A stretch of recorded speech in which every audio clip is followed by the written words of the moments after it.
बिस्मिल्लाहिर्रहमानिर्रहीम। अस्सलाम वालेकुम डियर स्टूडेंट्स, मैं हूं प्रोफेसर अज़मत अली और आप देख रहे हैं मेरा चैनल मैथ्स फॉर यू।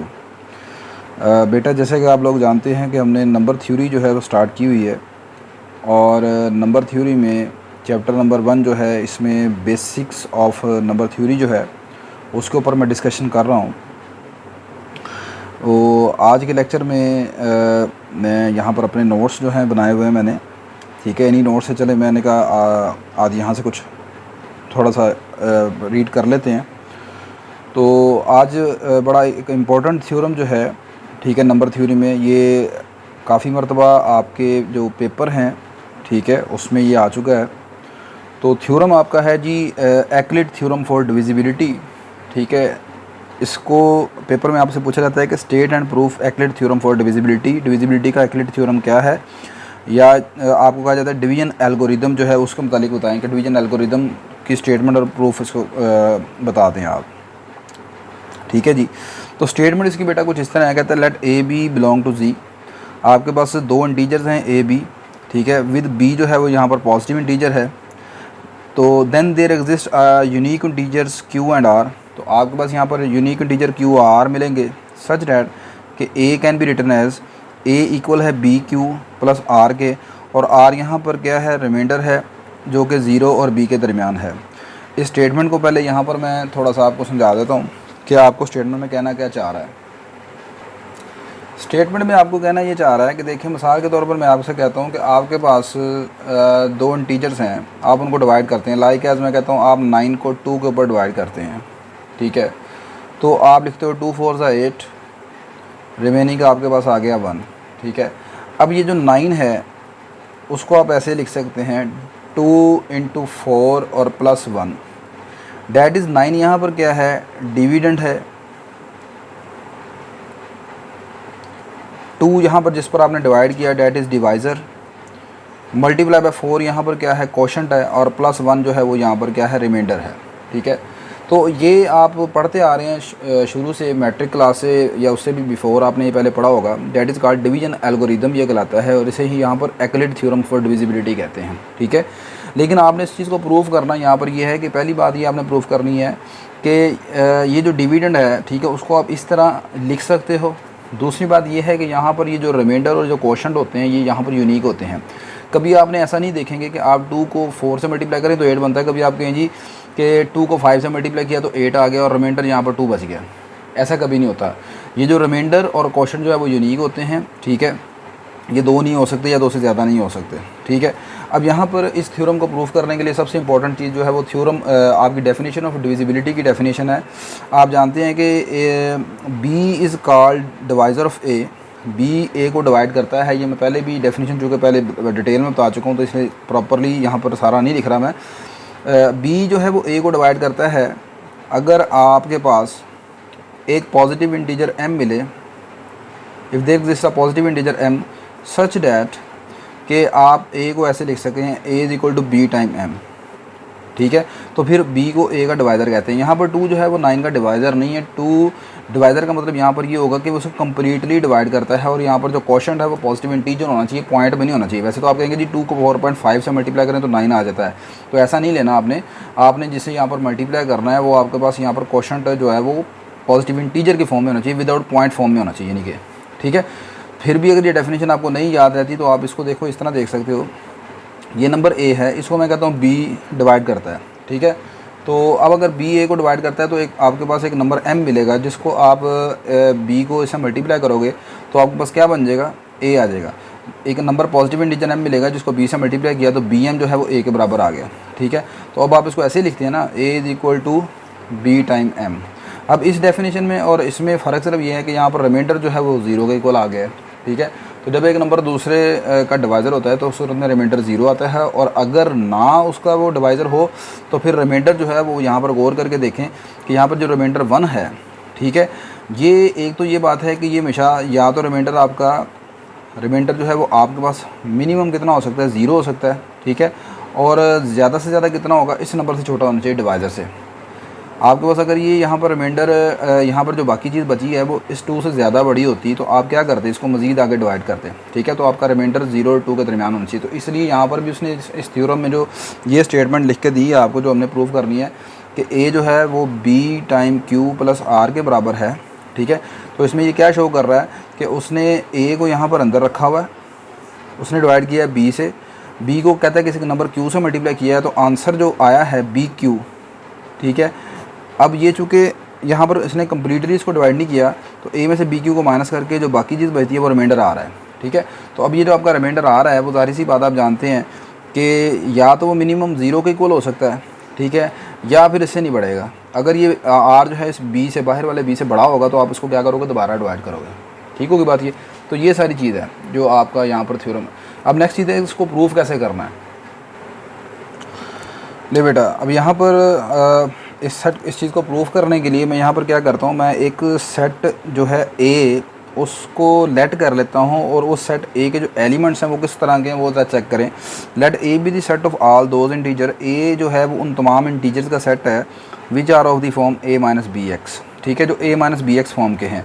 ये मैंने क्या सोच के, इस तरह सोच के बनाया है, आप इसको इस तरह से याद रख सकते हैं। ए बराबर है बी क्यू के, तो इसको आप उधर ले आओ तो ए माइनस बी क्यू बनता है, ठीक है। तो ए माइनस बी क्यू, क्यू की जगह उसने एक्स लगा दिया यहाँ पर, ठीक है। तो ए माइनस बी एक्स फॉर्म के यहाँ पर जो नंबर है, अब ये जो नंबर है ये आपके पास क्या है, अर्थमेटिक प्रोग्रेशन के नंबर बनते हैं अगर आप इसको गौर करें, ठीक है। तो यहाँ पर आपका जो ये सेट बनता है, आप इस सेट को आप ऐसे भी लिख सकते हो, let A equal to A minus B X such that कि आपका एक्स जो है वो इंटीजर से बिलोंग करता है, ठीक है। तो ये जो सेट आपके पास बना है, जिसको मैंने यहाँ पर थ्योरम को प्रूफ करने के लिए इस्तेमाल कर रहा हूँ, इसके तमाम नंबर अर्थमेटिक प्रोग्रेशन फॉर्म के होंगे, सही है। ये अभी मैं आपको यहाँ पर दिखाता हूँ कि अर्थमेटिक प्रोग्रेशन फॉर्म के कैसे नंबर बनते हैं। अच्छा, दिस सेट, अगली बात कहता है दिस सेट में और मे नॉट कंटेन 0। अब इस सेट में 0 हो भी सकता है और 0 नहीं भी हो सकता। मैं एक एग्जांपल आपके सामने रखता हूँ जिसमें ये सेट में 0 आएगा, और एक एग्जांपल रखता हूँ जिसमें सेट में 0 नहीं आता, ठीक है। तो पहले वो एग्जांपल देखें जिसमें सेट में 0 नहीं आता, ठीक है।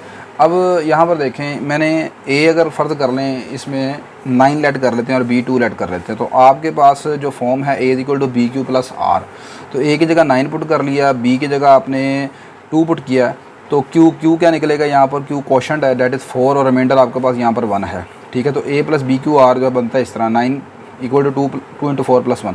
अच्छा, अब ज़रा यहाँ पर देखिएगा, मैंने एक सेट लेट कर लिया ए माइनस बी एक्स, ए की वैल्यू यहाँ पर पुट कर ली 9 और बी की वैल्यू हमारे पास बनी है 2, ठीक है। अब x की मुख्तलिफ ये वेरिएशंस की हैं मैंने, जब x -1 पुट किया तो यहाँ पर x की जगह यहाँ पर -1 पुट कर देना, तो ये 9 + 2 11 आ गया। फिर x की जगह 0 पुट करें, फिर आंसर 9 आ जाता है। x की जगह 1 पुट करें, आंसर 7 आ जाता है। x की जगह 2 पुट कर दें, आंसर 5 आ जाएगा। आप तो सोने चलता रहेगा। x की जगह 5 पुट करें -1। तो इसमें आप देखें कि यहाँ पर 1 के बाद 0 वाला कोई कॉन्सेप्ट नहीं है, मतलब इस सेट में आपके पास a माइनस बी एक्स, ये जो यहाँ पर इन a और b की वैल्यूज़ के लिए ये वाला जो सेट A है इसमें कहीं पर भी आपको 0 नज़र नहीं आ रहा। तो ये जो पहली उसने बात लिखी है कि ये सेट जो है इसके अंदर 0 हो भी सकता है और 0 नहीं भी हो सकता, वो आपने देखा इस एग्जांपल में 0 नहीं आ रहा। अब मैं आपके सामने एग्जांपल वो रखता हूँ जिसमें 0 आता है। A की वैल्यू 6 रख लें, B की वैल्यू 2 रख लें, ठीक है। अब यहाँ पर जो a माइनस बी एक्स बनेगा वो आ जाएगा 6 - 2x। अब यहाँ पर x की मुख्तलिफ वैल्यू लगाते जाएँ। x यहाँ पर इंटीजर से बिलोंग करता है, लाजमी नहीं कि नेगेटिव नहीं हो सकता, ठीक है। यहाँ पर x आपका नेगेटिव पॉजिटिव दोनों इंटीजर्स हैं। x की वैल्यू -3 पुट करें इसमें, तो आंसर 12 आएगा। -2 पर 10 आ गया, तो अब यहाँ पर 0 पुट किया तो आंसर 6 आ गया। नीचे चलते जाएँ, जब 3 पर पहुँचेंगे आप x की जगह 3 पुट करेंगे यहाँ पर इसमें, तो आप आंसर देखें 0 आ गया, ठीक है। तो पता ये चलता है कि ये वाला जो सेट है आपके पास ये इसमें 0 आ भी सकता है, नहीं भी आ सकता। दूसरा आप चेक करके देखें, ये जो नंबर हैं सारे आपको अर्थमेटिक प्रोग्रेशन का नंबर नहीं नजर आते, ठीक है। हर एक के दरमियान डिफरेंस एक जैसा नज़र आ रहा है, तो लिहाजा जो नंबर है हमेशा अर्थमेटिक प्रोग्रेशन के बनेंगे, सही है। अच्छा, अब अगली बात यहाँ पर ये चीज़ आपने याद रखनी है, अर्थमेटिक प्रोग्रेशन का यहाँ पर इस्तेमाल वगैरह कोई नहीं है, वो जस्ट वैसे मैं आपको बता रहा हूँ कि यहाँ पर a माइनस बी एक्स जो एक्चुअली आपने लेट किया है वो हमेशा अर्थमेटिक प्रोग्रेशन के नंबरों को शो करता है। सेंटर में यहाँ पर ये 0 आ भी एक एग्जांपल में आ गया, दूसरे में नहीं आया, ठीक है। मैं इसको इस थ्योरम को प्रूव करने के लिए इन एग्जांपल्स को इस्तेमाल करके आपको समझाने की कोशिश करूँगा, ठीक है जी। अच्छा, अब अगली बात देखें। अगली बात उसने ये लिखी है कि let B the set subset of A which consist of all the non negative integers of A. अब आपने क्या करना है, वो जो सेट ए लेट किया है ना उसमें से एक सबसेट बनाएं ए का, ठीक है।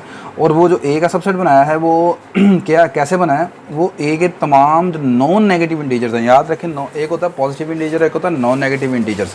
एक इंटीजर को आप नॉन नेगेटिव कहेंगे अगर वो 0 या 0 से बड़ा हो, यानी नॉन नेगेटिव में 0 प्लस ग्रेटर देन 0 ये दोनों कंडीशन शामिल है, ठीक है। वो नंबर 0 या 0 से बड़ा हो तो नॉन नेगेटिव है, दिस इज़ नॉन नेगेटिव। और अगर सिर्फ आंसर 0 से बड़ा होगा तो that is called positive integer. ठीक होगी बात ये। तो आपने बी जो है वो एक सेट ऐड कर लिया है जो कि ए का सबसेट है और वो उन तमाम नंबर्स पर मुश्तमिल है जो कि पॉजिटिव इंटीजर्स हैं। मिसाल के तौर पर यहाँ पर ये जो सेट बना है जो यहाँ से स्टार्ट होगा 2 से लेकर 0 से स्टार्ट करके 0 2 4 6 8 अप टू सो ऑन चलता जाएगा ये।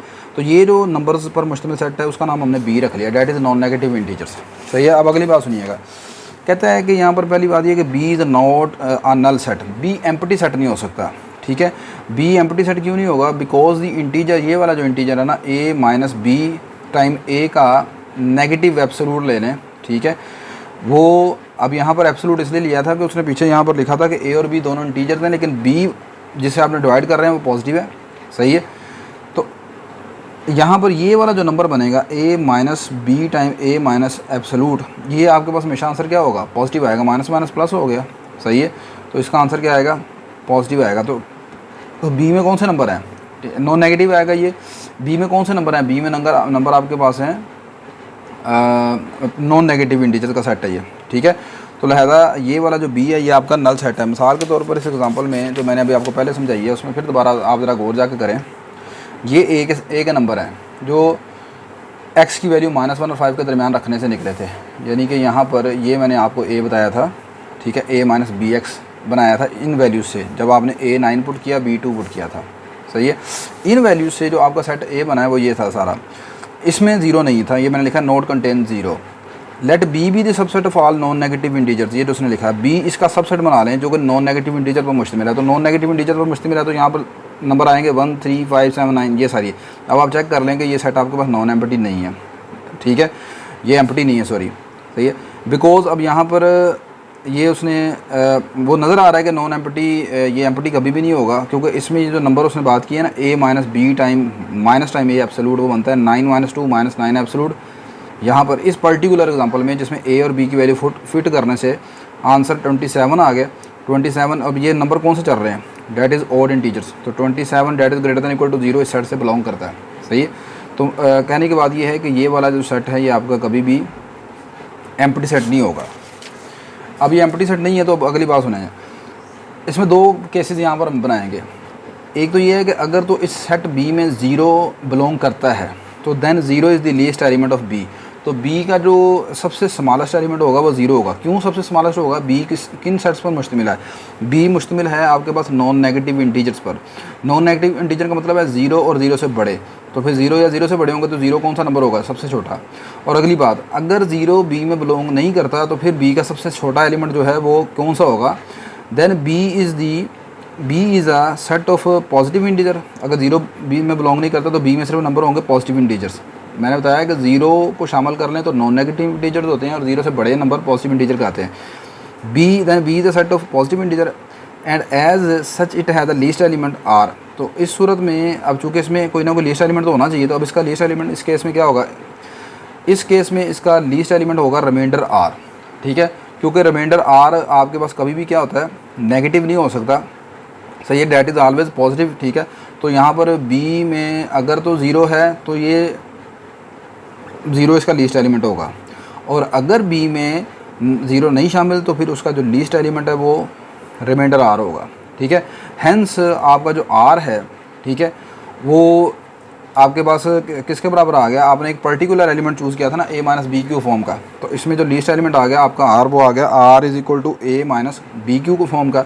तो यहाँ से आप इसको दूसरी तरफ ले जाओ, सही है, तो ए की वैल्यू क्या निकल आ जाएगी, ए आ जाएगा बी क्यू प्लस आर के बराबर for some X belong to X is equal to Q belong to G, ठीक है।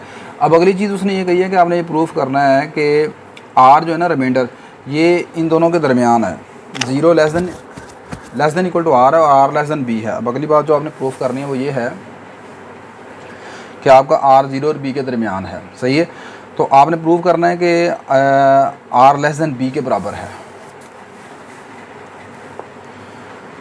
लें जी, we want to show that R less than B है, suppose that on the contrary contradictory आप ये चीज़ late कर लें कि आर बी से कम तो नहीं है बल्कि आर बी या बी से बड़ा है, इक्वल टू बी या ग्रेटर देन बी है, greater than equal to B है। अच्छा बी को आप दूसरी तरफ ले जाओ तो देन आर माइनस बी किसके को आ जाएगा, ग्रेटर देन इक्वल टू 0 आ जाएगा। अब यहाँ से आर किसके बराबर था, ए माइनस बी क्यू फॉर्म का था ना आर आपके पास, ये आपने आर बनाया है R is equal to A minus B Q form. तो आर की यहाँ पर वैल्यू पुट कर दें ए माइनस बी क्यू, आगे आगे माइनस बी। अब यहाँ से इन दोनों में से आप माइनस कॉमन निकाल लें, आ जाएगा minus time Q plus 1 into B, ठीक है। अब ये जो नंबर आपके पास बनाया है A minus Q plus 1 time B, ठीक है, ये आपके पास किस फॉर्म का नंबर बना है, ये A minus B X form का नंबर बना ना, is of the form A minus B X, और एक्स यहाँ पर ये क्या है क्यू प्लस 1 है, सही है। तो इसका मतलब है कि ये जो नंबर आर माइनस बी आ गया, ये आर माइनस बी किस में चला गया, बी में। क्यों भाई, बी में कौन से नंबर हैं, बी में इस तरह के नंबर है ना, A minus B X form के, सही है। तो ये A minus B X form का नंबर हो गया ना, तो इसका मतलब आर माइनस बी का जो जवाब आया है ये आपके पास हो गया ए माइनस बी एक्स फॉर्म का, तो लिहाजा आर माइनस बी किस में चले गया, बी में चले गया।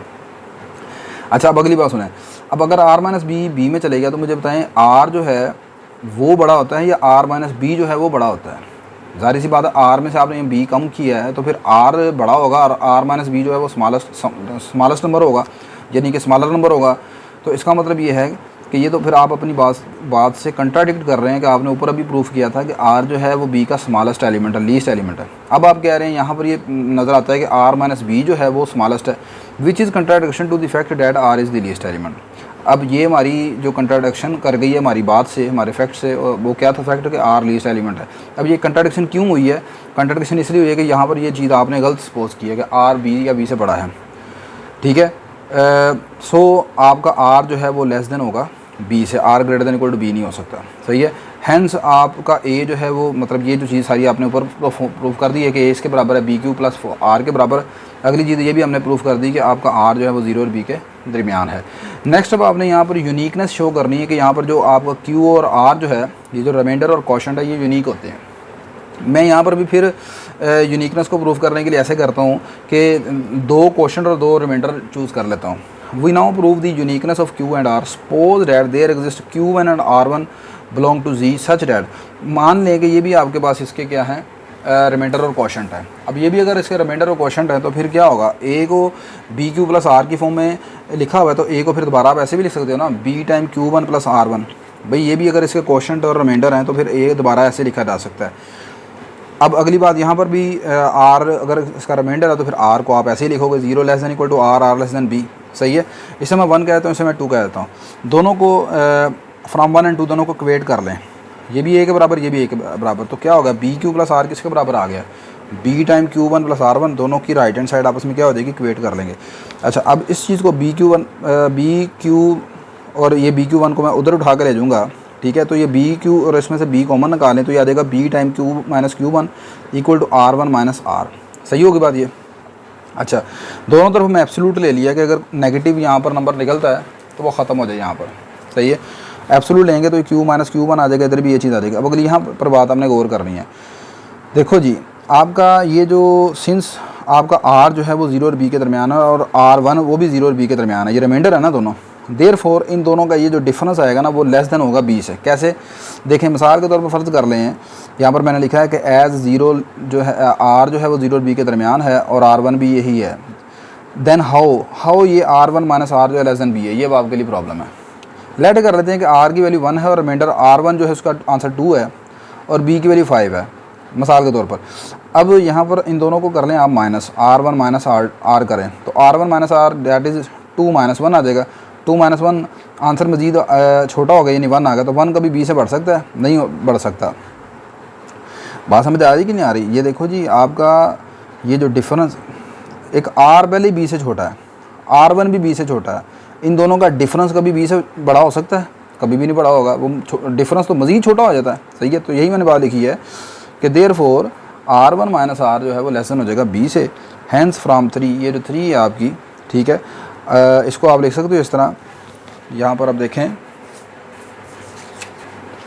ये जो 3 है आपकी, ये इसको आप ऐसे लिख सकते हो, B time Q minus Q1 absolute equal to, ये R1 minus R less than आ गया B से, तो ये है R1 माइनस R, ये आ गया लेस देन B से, तो this implies B into Q minus Q one, ये लेस देन आ गया बी से। बी को दोनों तरफ आप कैंसिल कर सकते हैं क्योंकि यहाँ पर बी जो है वो पॉजिटिव है, तो ये आ गया Q minus Q one less than one आ गया। अच्छा अब मुझे एक बात बताएं, ये क्यू यहाँ पर मैं कहता हूँ एक नंबर है उसका एब्सोल्यूट जो है, और यहाँ पर वो नंबर देखो पॉइंट वाले कोई नहीं है, ये इंटीजर्स हैं। एक नंबर का एब्सोल्यूट जो है वो लेस देन वन है, ठीक है। एक नंबर है वो पॉजिटिव इंटीजर है, यानी कि वो वन से छोटा है, तो वो नंबर आपके पास क्या हो सकता है। यहाँ पर क्यू माइनस क्यू वन जो है ये एक नंबर है, ठीक है, इंटीजर्स में से, ठीक है, वो लेस देन वन है, सही है। तो इसका मतलब क्या है, वो एक ही ऑप्शन बचती है, पॉइंट वाला नंबर है कोई नहीं, और वन से छोटा नंबर फिर पॉइंट वाला कौन सा बचता है, डेट इज़ ज़ीरो। इसके अंदर देखें ना, क्यू माइनस क्यू वन एक नंबर है, सही है, ये एक इंटीजर से बिलोंग करता है, सेट ऑफ इंटीजर से बिलोंग करता है, सही है। अब अगली बात ये कि वो आंसर वन से छोटा है, पॉइंट वाला नंबर कोई नहीं है, तो इसका मतलब क्या है कि वो नंबर सिर्फ क्या है हो सकता है कि क्यू माइनस क्यू वन किसके बराबर होगा, ज़ीरो के। अगर ये ज़ीरो के बराबर है तो फिर क्यू किसके बराबर आ जाएगा, क्यू वन के। ले जी क्वेश्चन तो अब क्यू और क्यू वन क्या हो गया, आपस में इक्वल हो गया, इसका मतलब क्वेश्चन जो है वो यूनिक हो गया। अब क्यू और क्यू वन अगर बराबर हैं तो क्यू और क्यू वन की वैल्यू यहाँ पर पुट कर दें आप इधर, तो यहाँ पर जब आप Q minus Q one equal to zero put करोगे इस हिस्से में, तो ये सारी चीज़ जीरो हो जाएगी, तो आर वन माइनस आर किसके बराबर आ जाएगा, आर वन माइनस आर भी जीरो के बराबर आ जाएगा। तो यहाँ से आर वन किसके बराबर आ गया, आर के। तो इसका मतलब ये दोनों आर भी आपस में क्या हो गए, इक्वल हो गए। तो यही आपने प्रूफ करना था। Hence the integers Q and R are unique, ठीक है। तो ये बेटा आपके पास थ्योरम था, ठीक है। अगर इस थ्योरम में कोई प्रॉब्लम हो तो आप मुझे कमेंट्स करके बता सकते हैं, मैं इंशाल्लाह आपका आंसर लाजमी दूंगा, ठीक है। तो आज के लेक्चर में सिर्फ हमने ये थ्योरम इंशाल्लाह किया। नेक्स्ट लेक्चर में हम जो है वो मज़ीद जो प्रॉब्लम्स हैं, ठीक है, वो दूसरी प्रॉब्लम सॉल्व करेंगे। तो मेरी ये वीडियो बेटा अगर आपके लिए हेल्पफुल है तो मेरी इस वीडियो को आप लाजमी लाइक करें, शेयर करें, मेरे चैनल को भी सब्सक्राइब करें, अपने दूसरे दोस्तों को भी बताएँ। इंशाल्लाह फिर आपसे मुलाकात होगी, तब तक के लिए मुझे इजाज़त दीजिए बेटा, अल्लाह हाफ़िज़ जी।